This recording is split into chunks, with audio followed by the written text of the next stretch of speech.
બાબરસરમાં શિવયાત્રાનું કરાયું ભવ્ય સ્વાગત। નર્સિંગ કોલેજ ખાતે ભવ્ય સભાનું આયોજન કરવામાં આવ્યું। વિસનગરના તરફ યાત્રાધામમાં પ્રસ્થાપિત થનાર મહાશિવલિંગ 12 જ્યોતિર્લિંગ ચારધામનું ગુજરાતના અલગ અલગ ગામોમાં શહેરોમાં પરિભ્રમણ કરી આજે બાબર ખાતે આવી પહોંચતા તેનું રબારી સમાજ સહિત અલગ અલગ સમાજ તેમજ વિવિધ સંસ્થાઓ દ્વારા તથા સંગઠનો, વેપારી એસોસિએશન, સ્કૂલો દ્વારા ભવ્ય સ્વાગત કરવામાં આવ્યું હતું। વિસનગર તાલુકાના તરફ ખાતે તારીખ 16 થી 22 ફેબ્રુઆરીના આશરે 900 વર્ષ પુરાણા મંદિરની જગ્યામાં વાડીનાથ મહાદેવની પ્રાણ પ્રતિષ્ઠા મહોત્સવ યોજાનાર છે। ત્યારે વાડીનાથ મહાદેવના મહાશિવલિંગની યાત્રા ભારતભરમાં 12 જ્યોતિર્લિંગ તથા ચારધામ સાથે પાવનકારી થઈ રહી છે। પ્રથમ જ્યોતિર્લિંગ સોમનાથ ખાતે પરિપૂર્ણ કરી ગામે ગામ ફરતા તેનું ઠેર ઠેર જગ્યાએ ભવ્ય સ્વાગત કરવામાં આવી રહ્યું છે। બાબર શહેરના મુખ્ય માર્ગ પર આ રથયાત્રા ડીજેના તાલે શિવધૂન સાથે નીકળેલ હતી। ભક્તજનો ડીજેના તાલે ઝૂમી ઉઠ્યા। શિવયાત્રામાં રબારી સમાજ સહિત અન્ય સમાજના લોકો પણ મોટી સંખ્યામાં જોડાયા હતા અને ભક્તોએ મહાઆરતી કરી વિશ્વ કલ્યાણ માટેની પ્રાર્થના કરી હતી। ક્રિષ્ના નર્સિંગ કોલેજ ખાતે પરમ પૂજ્ય શ્રી મહંત જયરામગીરી બાપુનું ભવ્ય સ્વાગત કરવામાં આવ્યું હતું।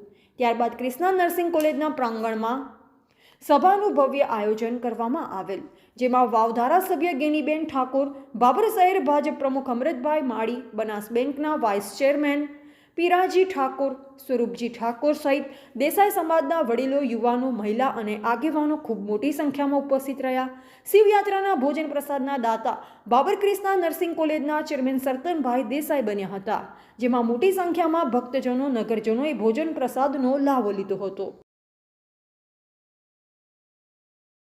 આખા ગુજરાતભરમાં જ્યારે વાડીનાથ મંદિર તરફ ઉત્તર ગુજરાતમાંથી આ યાત્રા શરૂઆતથી સુરતથી લઈને સાબરકાંઠા, બનાસકાંઠા, કચ્છ બધી જગ્યાએ જ્યારે આપણે આ યાત્રા નીકળી રહી છે, આજે અમે બાબર ખાતે બાબર સિટીમાં જ્યારે આ દિવ્ય શોભાયાત્રા રથયાત્રા કાઢવામાં આવી, અમારો મુખ્ય ઉદ્દેશ્ય સનાતન ધર્મનો પ્રચાર, સનાતન સંસ્કૃતિ જળવાઈ રહે અને લોકો ધર્મના પ્રત્યે જાગૃત થઈને અને ધર્મના પ્રચારમાં બધા સાથ સહકાર આપે, એ હેતુથી અમે આજે બાબરમાં યાત્રા શરૂ કરી હતી।